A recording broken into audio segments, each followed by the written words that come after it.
नमस्कार. आज आपण हॉटेलमध्ये भेटते तशीच पनीर ग्रेव्ही कशी बनवायची याची रेसिपी पाहणार आहोत. सुरुवातीला आपण मसाला बनवून घेऊया. त्यासाठी एका पॅनमध्ये 1 ते 2 चमचे तेल गरम करून घेतलं आहे. यामध्ये अर्धा चमचा जिरे घालायचे आहे.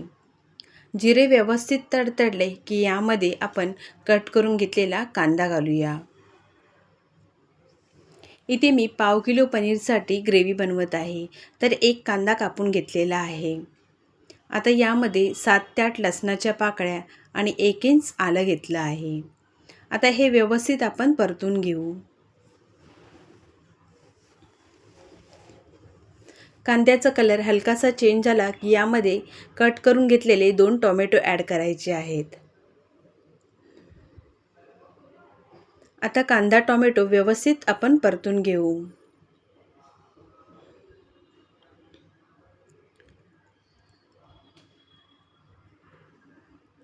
कांदा टोमॅटो हलकासा सॉफ्ट झाला की यामध्ये मसाले ॲड करू.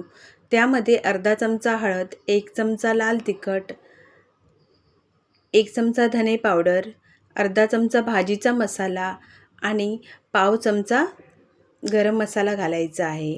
आणि इथे मी 8 ते 10 काजू घेतले आहेत. ते सुद्धा आपण परतून घेऊ. आता आपण यामध्ये मसाले ॲड केलेले आहेत, त्यामुळे ते मसाले जळू नयेत यासाठी यामध्ये 1 वाटी पाणी घालायचं आहे. आता यामध्ये चिमूटभर वेलची पूड टाकायची आहे. तुम्ही 1 वेलची टाकली तरीही चालेल आणि चवीपुरतं मीठ घालून हे एकदा व्यवस्थित मिक्स करून घेऊ.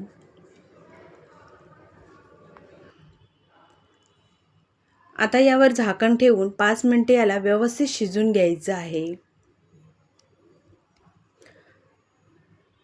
तरी ते 5 मिनिटे झालेली आहे. आता आपण गॅसची फ्लेम बंद करून हे थंड झाल्यावर मिक्सरमध्ये बारीक करून घेऊ. फक्त हा एकदाच मसाला बनवायचा आहे, म्हणजेच ग्रेव्ही तयार. आता आपल्याला यामध्ये काहीच मसाले ॲड करायची गरज नाही आहे. आता हे व्यवस्थित मिक्सरला बारीक करून घेऊ. त्यानंतर एका कढईमध्ये 1 चमचा तेल घालायचं आहे. तेल गरम झालं की यामध्ये आपण ग्राइंड करून घेतलेला मसाला घालून घेऊ.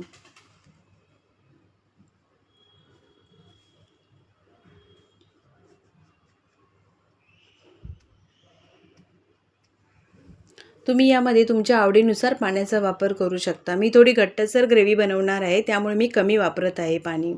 आता यामध्ये मी थोडंसं दूध घालणार आहे. दूध ऑप्शनल आहे, तुम्हाला घालायचं असेल तर दूध घालू शकता यामध्ये. आता यावर झाकण ठेवून आपल्याला एक उकळी करून घ्यायची आहे.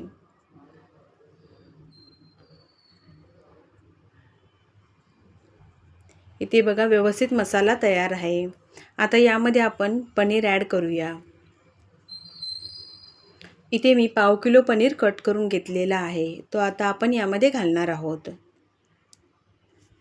इथे थोडी ग्रेव्ही घट्ट वाटते, त्यामुळे मी यामध्ये थोडंसं पाणी ॲड केलं आहे. कारण पनीर शिजल्यानंतर अजून थोडी घट्ट होणार ग्रेव्ही, त्यासाठी. आता यावर झाकण ठेवून 3 ते 4 मिनिटे पनीर शिजवून घेऊ. इथे 4 मिनिटे झालेली आहेत आणि पनीर व्यवस्थित शिजलं आहे. आता यामध्ये आपण कसुरी मेथी घालणार आहोत आणि एकदा व्यवस्थित मिक्स करून यावर झाकण ठेवून गॅसची फ्लेम आपण बंद करून घेऊ. तरी ते पनीरची ग्रेव्ही तयार आहे. आता ही ग्रेव्ही आपण एका प्लेटमध्ये काढून घेऊया. या पद्धतीने बनवलेली भाजी तुम्ही एकदा बनवलीत तर परत परत बनवाल. कशी वाटली रेसिपी नक्की सांगा. आवडल्यास लाईक करा आणि जास्तीत जास्त लोकांपर्यंत हा व्हिडिओ शेअर करा. धन्यवाद.